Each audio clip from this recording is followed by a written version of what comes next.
Hello friends, welcome and welcome back to my YouTube channel. कैसे हैं आप सब? आई होप बहुत अच्छे होंगे और अपना बहुत अच्छा वाला ध्यान भी रख रहे होंगे। तो आज का ये व्लॉग ना बहुत स्पेशल है क्योंकि ना इसमें लगभग 4 दिन का वीडियो मैंने ऐड कर दिया है क्योंकि मुझे अलग अलग वीडियो बनाने का टाइम नहीं मिलता। छठ का टाइम था और हम लोग यहाँ पे रहते नहीं हैं। छठ के दिनों में हम लोग गाँव चले जाते हैं, तो इसमें ना मैंने 3-4 दिनों का वीडियो, पूरे छठ का वीडियो ऐड कर दिया कि क्या क्या कैसे कैसे हुआ। तो आप लोग ना वीडियो लास्ट तक ज़रूर देखना। तो आज का जो ये वीडियो जहाँ पे मैं पढ़ाई कर रही हूँ वो है 17 तारीख का। तो आज मैं सारे काम ख़त्म करने के बाद आ गई थी पढ़ने के लिए। तो मैं यहाँ पे मुझे फिर पेपर दिख गए, तो मैंने आज का सुडोकू सॉल्व किया एंड सॉल्व करने के बाद मैं साइन ज़रूर कर देती हूँ। ये मेरा फेवरेट पार्ट है कि साइन कर देने से ना मुझे बहुत अच्छा लगता है। कहीं भी पेपर जाएगा तो वो मेरा नाम पढ़ेंगे कि मैंने सॉल्व किया है। उसके बाद मैं यहाँ पे अपना टाइमर ऑन कर दे रही हूँ और मैंने साथ में वासु को भी बैठाया पढ़ने के लिए, वो भी जगा हुआ था। और टाइम आप लोग देख सकते हैं 1:15 लगभग हो रहे हैं। तो मैंने यहाँ पे ना अभी सोचा है कि मैं एक्स्ट्रा नहीं कुछ पढ़ रही हूँ, मैं यहाँ पे सिर्फ बायोलॉजी का क्लास करने वाली हूँ क्योंकि आप लोग को तो पता ही है कि मैं इंटर्नशिप के लिए पढ़ाने जाती हूँ स्कूल में। तो और मेरा पढ़ाई काफ़ी दिनों से छूटा हुआ है, तो मुझे जो स्कूल में पढ़ाना है तो मैं उसको एक बार रिवाइज ज़रूर करना चाहती हूँ क्योंकि अगर बच्चों के सामने जाओ और आपके पास पूरा नॉलेज ना हो तो वो कहीं ना कहीं एम्बैरसिंग हो जाता है। तो इसलिए मैं क्लास बिना किए हुए नहीं जाती हूँ क्लास लेने। तो क्लास इसलिए मैं अपना खुद भी बायोलॉजी का जो 9th-10th का जो भी चैप्टर है, जो भी सिलेबस है, उसको मैं यहाँ पे कंप्लीट करती रहती हूँ। वीडियो से, यूट्यूब से ही करती रहती हूँ, लेकिन करके अपना लिखती रहती हूँ। और पढ़ के जब क्लास में एक बार बच्चों को पढ़ा दो तो एक ही चैप्टर बहुत सारे क्लासेस में लेने होते हैं क्योंकि सेक्शन में बहुत सारे 9th और 10th के बहुत सारे सेक्शन हैं।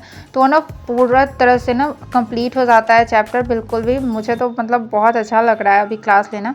और स्कूल अभी बंद हो गई है, छठ के बाद ही खुलेगी। और अभी ना त्यौहार के टाइम में कितना ही ज़्यादा काम हो जाता है। जैसे अभी छठ का शॉपिंग वगैरह करना है, मार्केट जाना है, तो मुझे आज ही मार्केट जाना है। तो इसलिए मैं अभी पढ़ रही हूँ। शाम के टाइम में मैं मार्केट जाऊँगी और जो भी छठ का कपड़ा वगैरह बच्चों का लेना ही पड़ता है तो वो सब मैं लेने चली जाऊँगी, इसलिए मैं अभी ही पढ़ ले रही हूँ। और दुर्भाग्य से क्या हुआ कि मैंने आज पूरे दिन का ब्लॉग शूट किया था अपना स्टडी का, बट बाद में ना मेरा फ़ोन में ऐसा क्या हो गया कि जो मैं वीडियो शूट कर रही थी ना वो सेव ही नहीं हो रहा था। पता नहीं क्या हो गया, अचानक से कुछ वासु ने कर दिया या क्या सेटिंग का गड़बड़ हो गया। तो इस वजह से जो मैंने बाद का वीडियो शूट किया ना, इसके बाद का वो बिल्कुल ही शूट नहीं हुआ। मतलब शूट हो जा रहा था बट सेव नहीं हो रहा था। मैंने बहुत बार मतलब कोशिश की बनाने की कि पता नहीं क्या सेटिंग गड़बड़ हो गया, बट मुझे बिल्कुल भी समझ में नहीं आ रहा था और वीडियो ना बिल्कुल भी सेव नहीं हुआ। तो उसके बाद मैं शाम में मार्केट चली गई थी और मार्केट से जो भी मुझे लहठी वगैरह लेना था और साड़ी के फॉल्स वगैरह लेने थे तो वो सब मैं लेके आई। और अभी यहाँ पे मैं साड़ी में फॉल्स लगा रही हूँ क्योंकि ये मुझे छठ में पहनना है। अभी मैंने नहीं लिया है ये साड़ी मैंने ना और रक्षाबंधन में ही ले लिया था जब इन्होंने अपनी बहन के लिए ख़रीदा था मेरे हस्बैंड ने, तो उन्होंने मेरे लिए भी ख़रीद दिया था उसी टाइम। तो मैंने छठ में सूट ले लिया क्योंकि साड़ी तो बहुत कम ही पहनना हो पाता है। और साड़ी इसीलिए भी ना आजकल मुझे नहीं अच्छा लगता है क्योंकि उसमें ना बहुत सारा काम करना पड़ता है। एक तो साड़ी खरीदो, उस पर फॉल्स लगाओ, उसके ब्लाउज सिलो, पेटीकोट सिलो, लहठी मैच करो, ये सब बहुत ज़्यादा झंझट वाला हो जाता है साड़ी पहनने में, इसलिए सूट ही अच्छा लगता है।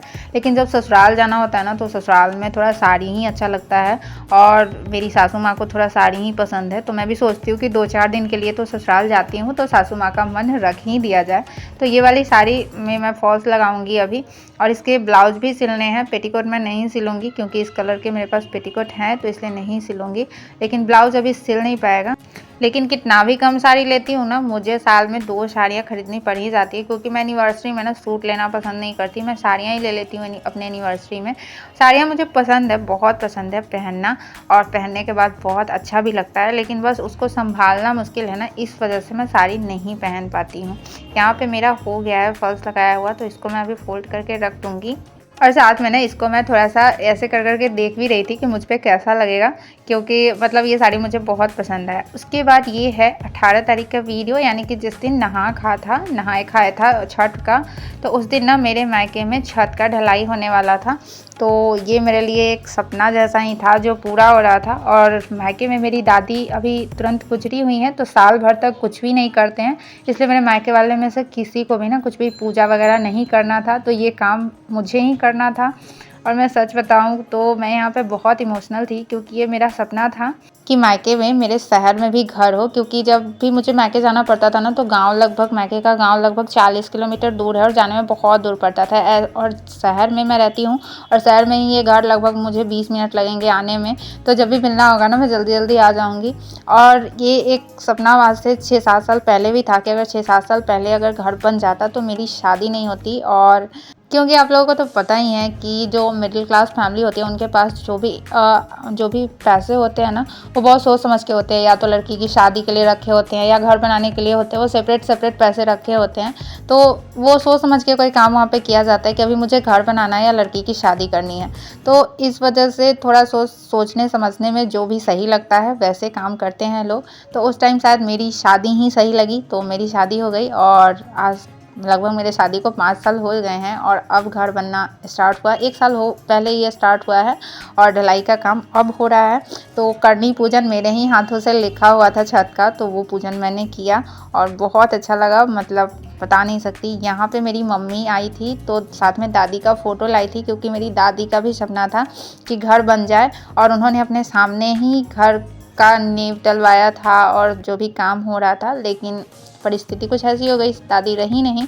तो मम्मी दादी का फ़ोटो लाई थी, ताकि जो भी हमारा आस्था है, जो भी हम सोचते हैं कि हाँ दादी फ़ोटो से ही देख लेंगी, तो उस तरह से मम्मी ने किया, फ़ोटो लाया, वहाँ पे लगाया जितनी देर ढलाई हुई।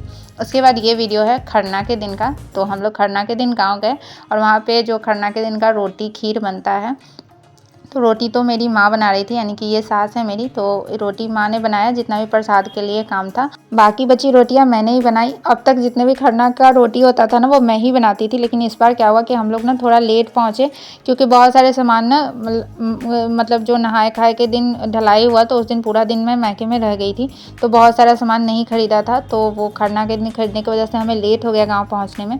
उसके बाद मैं और चीज़ आपसे शेयर करती, लेकिन रात में वाशु का वहाँ पर बहुत ज़्यादा तबीयत ख़राब हो गया। उसको बहुत ज़्यादा फीवर हो गया था और पेट में बहुत दर्द हो रहा था। तो इस वजह से मैं आप लोगों के साथ बहुत कुछ शेयर नहीं कर पाई और दिमाग ना थोड़ा सा अजीब टाइप का हो जाता है। रात भर हम लोग जगे रह गए, क्योंकि उसको बहुत फीवर था और हम लोग मेडिसिन भी लेकर नहीं गए थे। तो मुझे बहुत डर लग रहा था कि कहीं फीवर कंट्रोल नहीं हो, तो हम लोग गाँव में इस टाइम रात में कहाँ जाएंगे। तो वो थोड़ा सा मन डर गया था।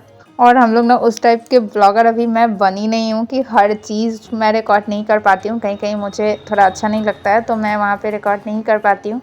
तो इसलिए मैं हर चीज़ शेयर नहीं कर पाई, क्योंकि मुझे इस बार मैंने सोचा था कि मैं अपना ससुराल का पूरा वीडियो बनाऊंगी, लेकिन मैं नहीं बना पाई। रात भर हम पट्टी करते रहे वासु को, ताकि फ़ीवर कंट्रोल रहे। तो ऐसा कुछ नहीं हुआ, सुबह में ठीक हो गया था। इसको नींद आ गई थी और पूरे रात जगने की वजह से ना मैं सुबह में बहुत लेट उठी।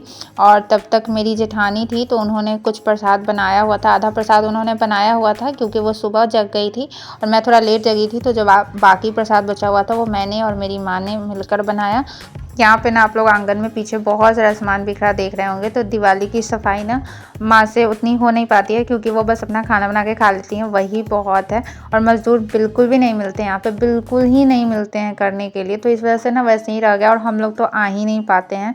पहले क्या था कि वासु जब नहीं था और मेरी पढ़ाई नहीं थी, तो हम लोग हर संडे को आ जाया करते थे। लेकिन जब से मैंने अपना पढ़ाई स्टार्ट कर दिया है, तो हमारा खुद का काम जो बचा होता है वो मैं संडे को करती हूँ। इस वजह से मैं गाँव नहीं आ पाती हूँ। मैं सच बताऊँ तो वैसे गाँव आना चाहिए, लेकिन मैं नहीं आ पाती हूँ, क्योंकि अब थोड़ा सा काम मेरा बढ़ गया है और आने के लिए ना बहुत सारी समस्याएं हो जाती है कि आओ तो बहुत सारे कपड़े रखना पड़ जाते हैं, बहुत कुछ समस्या हो जाता है, जिस वजह से मैं नहीं आ पाती हूँ। अब वैसे मैं पहले आया करती थी। प्रसाद बनाने के बाद ये काम भी ना लगभग मैंने फर्स्ट टाइम ये काम किया। अब तक ना मुझे ये अर्घ संभालने का काम नहीं मिला हुआ था, लेकिन इस बार ये काम मेरे ही हिस्से में आया और मुझे बहुत मज़ा आया ये काम करके। ये काम मुझे बहुत अच्छा लगता है कि हर चीज़ को ना एक एक चीज़ को अच्छे से अर्घ में संभालना, एक एक चीज़ रखना। तो ये काम मेरा फेवरेट था और मुझे पहली बार करने के लिए मिला, तो मैं बहुत अच्छे से इस काम को की भी। और इसलिए मुझे करने को मिल गया क्योंकि माँ सुबह से खाना नहीं खाई हुई थी, तो वो बहुत थक चुकी थी, उनसे नहीं हो पा रहा था। और मेरी जेठानी को भी छोटा बच्चा है, तो इस वजह से वो भी नहीं कर पाई। तो ये काम मेरे हिस्से में आ गया, मैंने कर लिया। और आप लोग देख सकते हैं मैंने बहुत अच्छे से अर्घ को संभाल दिया है और ये काम ख़त्म हो गया। और अभी टाइम हो गया था घाट पे जाने का। तो यहाँ पे मेरे हस्बैंड ने डाला उठा लिया है और यहाँ पे अंश था, तो अब ये जा रहा है घाट पे और हम लोग भी रेडी हो गए हैं। और रेडी होने के बाद बहुत अच्छा लगता है घाट पे। तो हमारा घाट तुरा पे ही बनता है। पहले माँ क्या करती थी छठ, अभी हमारे पापा जी करते हैं। क्योंकि मेरी माँ को थोड़ा सा कमर में प्रॉब्लम है, तो वो उनको खड़ा होने में थोड़ा सा दिक्कत हो रहा था, तो फिर पापा जी ने उठा लिया। तो यहाँ पे अर्घ संभल चुका है और अभी हम लोग थोड़ी देर बैठते हैं, तब तक पापा जी नहा के आएंगे। तो यहाँ पे खड़े होंगे पानी में थोड़ी देर और उसके बाद अर्घ दिया जाएगा। अभी बहुत ज़्यादा टाइम बचा हुआ था। और छठ तो मतलब जितने भी बिहारी हैं उनका मतलब एक साल वो पूरा वेट करते हैं हम लोग कि कब छठ आएगा, कब छठ आएगा। और फिर साल भर वेट करने के बाद छठ आता है, फिर हम लोग मनाते हैं और फिर अगले साल का वेट करते हैं। यहाँ पे अर्घ देने का टाइम हो गया था। तो हमारे यहाँ जितने भी अर्घ होते हैं ना, तो जितने भी बच्चे होते हैं या फिर सब एक एक अर्घ देते हैं, एक एक अर्घ दिलवाते हैं मतलब। तो यहाँ पे वासु अर्घ दिलवा रहा था, तो इसको मैंने वीडियो थोड़ा सा रिकॉर्ड किया। उसके बाद रात के टाइम जो हाथी जलता है और आंगन में जो अर्घ को जगाया जाता है, इसको हमारे यहाँ अर्घ जगाना ही बोलते हैं। तो ये काम हो रहा था और बैठ के सभी गीत गाते हैं, तो हम लोग वही कर रहे हैं यहाँ पे। तो मेरे मैके में क्या होता था कि ये ना शाम में ही हो जाता है जब घाट से आ जाता है, और मेरे ससुराल में क्या होता है कि सारे काम जब ख़त्म हो जाते हैं ना, उसके बाद रात को होता है। उसके बाद ये सुबह का है। मैं सुबह में 3:30 बजे उठ गई थी और नहाते हुआते 4 बजे तक मैं रेडी हो गई थी। और 4 बजे ना डाला घाट पे फिर सुबह का पहुंच जाना चाहिए, तो वो काम मैंने कर दिया जल्दी से नहा के। और ऐसा इसलिए हुआ कि खाना पीना का काम ना मेरी 2 जेठानियाँ और मेरी एक ननद आई हुई थी, तो उन्होंने संभाल लिया। और आपको तो मैंने कितनी ही बार बताया कि खाना बनाना अगर कोई संभाल लेना तो बाकी सारे काम मैं कर सकती हूँ। खाना बनाना मुझे नहीं उतना पसंद है, तो इस बार मेरी जेठानियों ने खाना का बागडोर अपना संभाल लिया। तो मैं यहाँ पे सारा काम पूजा का करने के बाद रात को मैंने पटाखा नहीं जलाया था, तो यहाँ पे मैं पटाखा जला रही थी। यहाँ पे मैं एक आइडिया आप लोगों को दे रही हूँ। यहाँ पे मैंने क्या किया था, जो मिर्ची वाला बम होता है ना, उसको मैंने ना चकरी के साथ जलाया। तो इससे चकरी तो देखने में अच्छा लगता ही, और साथ में जो मिर्ची वाला बम फूट रहा था ना, तो बहुत अच्छा लग रहा था कि बम भी फूट गया और चक्री का घूमने का हमने मज़ा भी ले लिया। तो ये नया आइडिया अचानक से मेरे दिमाग में है कि एक एक मिर्ची जलाने में भी ना हमें डर लगता है कि कब हाथ में छूट जाए, तो इसलिए मैंने ऐसा अपनाया।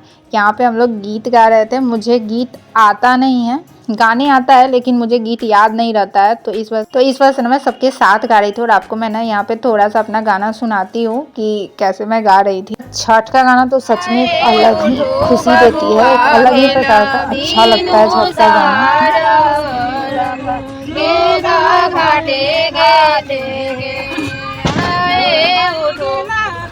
सूरज के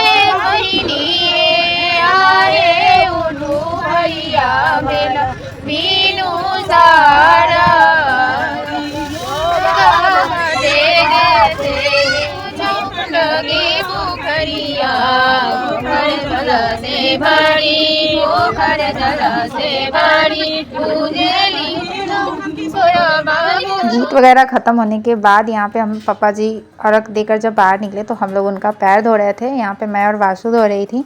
और उसके बाद टाइम आया माँ से खोइछा लेने का। और ये छठ का ना मेरा फेवरेट पार्ट है, जिसमें नाक तक का सिंदूर लगाना और साथ में खोइछा में जो प्रसाद होता है वो लेना।